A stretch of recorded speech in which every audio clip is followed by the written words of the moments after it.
Hey, what's up, everyone? Eric Jones here, And my name is Kalen Orr. and this is the first episode of Producer Dudes. It's official. It is Official. Facebook official. Officially official. It's a thing. For sure. And we can't change our minds. Absolutely. And we're stuck doing this now. It's a thing. For sure. Anyway. And so, I've been thinking about this video for a while, and then Kalen texted me today, or yesterday, Yeah. and he was like, dude, I got this idea I want to do really badly. And I actually thought of it when you were on tour. Oh, sweet. Yeah. And so, because I ended up not needing my Axe effects Oh, nice. for Sunday, and I was like, you could have taken it. And then I started thinking about your amps and stuff. For sure. And so, Kayla, why don't you go ahead and tell them what we're doing today? Okay, today we are doing a test I have wanted to do for so long, and obviously Eric has too. We are comparing my trusty old Mesa Mark V 35 to its Fractal AX8 counterpart. So what we're going to do is we're going to do a blind test where I'm going to be using my trusty old PRS Standard 22 with the bare knuckle impulse pickups. These pickups are probably the most dynamic and responsive pickups that I own in a guitar. So if I do notice a difference between like a tube or digital thing, this would give me kind of the best advantage of noticing, hey, this feels different.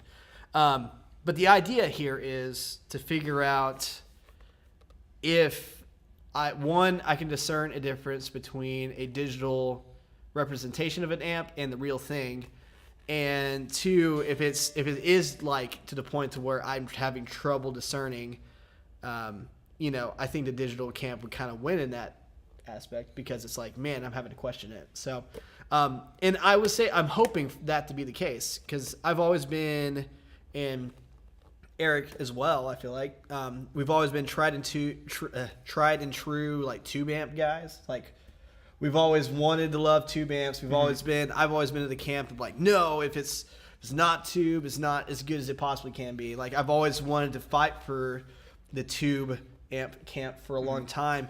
And I would say we both love tube amps. Yes, we're definitely, and I think tube amps will always have like a special place in our hearts if we want to get all lovey-dovey about it. But I think it's getting a lot harder as technology is progressing to ignore the presence of the digital modeling market nowadays. Like it's gotten to the point where it's freaking good to where we can't be like, oh, it doesn't sound like it anymore. It's like you can't say that. So now it's like, well, how close are we? For sure. So what amps are we going to be comparing today? Okay, today, and hopefully this will be the first of a start of a series, because I feel like each amp kind of needs its own kind of time, and it deserves its own place. Today we're doing one of my favorite amps of all time, the Mesa Mark IIC Plus amp. So we're using the 2C Plus setting that's in the Mark V. Now this isn't a debate of whether, because I know a lot of Mesa guys will, there's the camp of like, yeah, the Mark V does a great representation of a 2C Plus, and other guys like, no, it doesn't sound anything like it. I've played a real one, and I've owned many different incarnations of the Mark V. It's pretty dang close. I mean, it's like, it's a good representation. So, and on top of that, you can't go out and buy a brand new Mark II. Yeah. But you can go out and buy a brand new Mark V or JP2C, which is like the modern day 2C Plus. But, I think it does a damn good job and sounds awesome. So I think it's a fair enough, representation of the 2C Plus sound. And then we're comparing that to the Fractal AX8, just a standard USA 2C Plus mode in that. I looked through, and the simulclass, the standard 2C Plus modes seem to be what the Mark V based their circuit off of. So I felt like that mode in the AX8, because you can have several different ones in the AX8, I felt like that was the closest mode to closest representation to the physical amp. So that's the one we're using today. We are running, the way we're running it is we're running the Mark IIC Plus out into my Mesa Road King 212, miking the vintage 30 side with a Shure SM7B. And with the Fractal, we're running out of the Fractal, and then we're running actually into a Seymour Duncan Power Stage 170. We're running that out into also the Mesa King 212. So basically, I'm going to be set up with a couple cables right here, one going to each unit. I don't know which ones. They're the same exact brand cable, so I won't know the difference of which one's going to what. And then I'm going to swap cables, have them sit in my strap, and Eric's going to go change the speaker input on the cab when we swap between the two. And I'm not going to know which one's which. Mm-hmm. And I'm an honest person. I'm not going to peek. I swear. I'm not going to cheat. I don't want to cheat in this test. For sure, because we freaking really want to know. And so SM7B is going straight into the Quantum, and that is going straight into Pro Tools. I'm just going to level match. I am not going to compress, alter, EQ, anything. And straight so you're hearing raw signal. All right. Well, let's listen to this stuff. Let's do it.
All right. Alrighty. So, Kalen, how hard was it? It was actually a lot harder than anticipated. Yeah, the whole time I was kind of second guessing myself. I mean, the process itself is difficult enough to try to like make sure that there's nothing that will give me a hint as far as like which one was which. But yeah, there was like a blooper reel. Yeah, like we're like, oh, we have to start over. Oh, we have to start over. But you know, there was enough space in between. Like, there's nothing to give a dead giveaway once we finally got down to the real deal as far as which one was which. Now, I mean, I don't know if I'm right. I'm going to make a guess. All right. And say which one I think is which. And why I think which one was which. Okay. And, so do this. State your guess. Uh-huh. And then defend it. Okay. Okay. So it's going to be either it's like, oh, this guy, again, it's like anytime. It's like, yeah, I'm either going to know exactly what I'm talking about, and I'm going to make this argument and be like, yeah. Well, yeah, but I'm totally cool with it. Yeah. So let's do this. I'll make the argument. What did you like about one? Okay. Yeah, I'll say what I like about each one, and then then I'll make an argument. What was weird, and then okay. Okay. So the first one, I mean, I like both of them. I think that needs to be stated, and they were stupid close. I liked both of them for different reasons. Yeah, both of them had a lot of really positive things. I felt at least the way the tone was dialed in the first one, which we tried to get as close as we could before, and then I took a second to like desensitize my ears to it and then come back to it. That's how we handled it. The first one came across a little bit less. It was a little smoother, I would say. It was a little bit slightly darker. It wasn't as I don't want to say the second one was more brittle, but the first one definitely had a nice kind of like, it was a little bit more refined, kind of more of a processed sound versus a more raw sound. Not necessarily processed, I was in a bad way, but it's just a little bit more refined, I would say. As if you kind of went with a notch filter EQ and took some things out you didn't like. That's what was cool about it. And then the second one did feel a little bit more dynamic to me.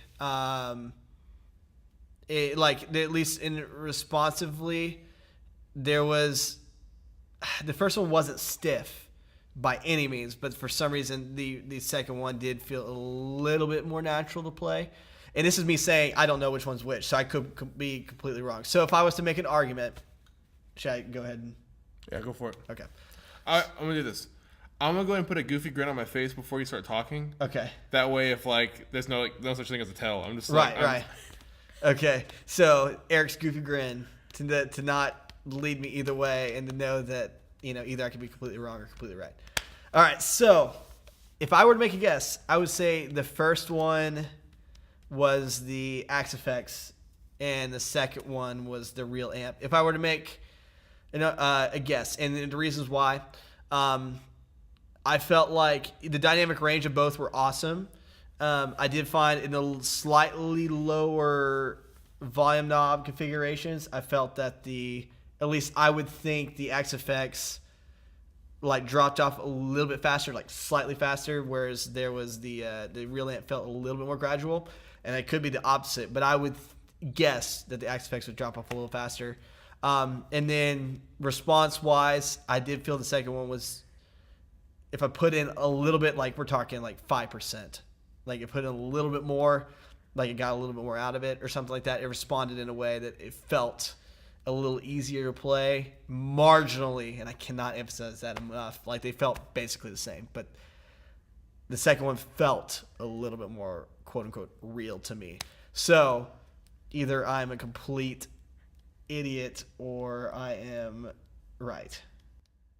Are you ready for the answer? Yeah. You were wrong. I'm wrong? One was the Mark, two was the X-Effect. Are you kidding me? Oh,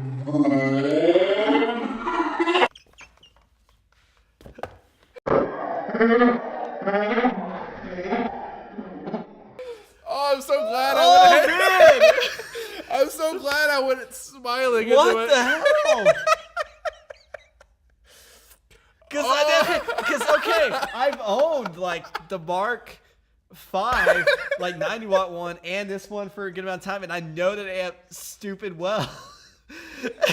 Dude, hey, if it makes you feel any better, dude, Rob Chappers mistook his signature amp for a Kemper. An amp he meticulously designed, like, through betas and, like, different versions. I swore the second one was the real one. Like, no. But like, I was listening to it, I was like, this is a dead giveaway. I know it. Like, listening to the computer, I was like, yep, that's why that one's that one, and that's why this one's this one. I was like, that one feels a little muffled in the low end. That one feels a little more open and dynamic. Oh, this is like my favorite day. Now. Oh man. Hey, you know what?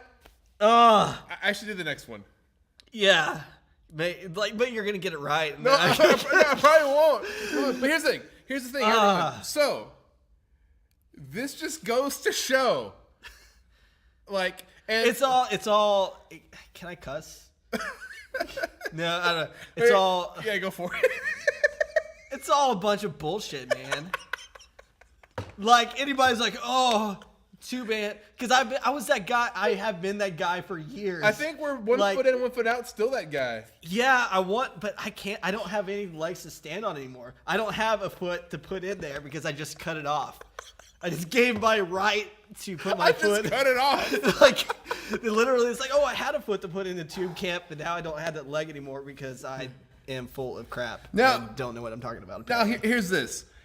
Axe-Fx has been around for a while. They've been tweaking this thing like every 3 months. They tweak it and put up updates all the freaking time. And this is just like, I have tried Kemper. I think this applies because I've tried Kemper. I've tried Helix. I have Helix Native. I've tried many physical Helix units. I haven't owned one. But you have Native. I have Native, and I use it all the time when recording. I owned an AX8 previously. You've used your Mesa through IRs. I've used and I've used every capacity. Fractal is my personal favorite out of all of them. Like, to me, I don't care what anybody says. To my ears, the Fractal sounds better than a Helix, hands down. In every situation I've used it, I like it better than Kemper because I think Kemper's a different thing.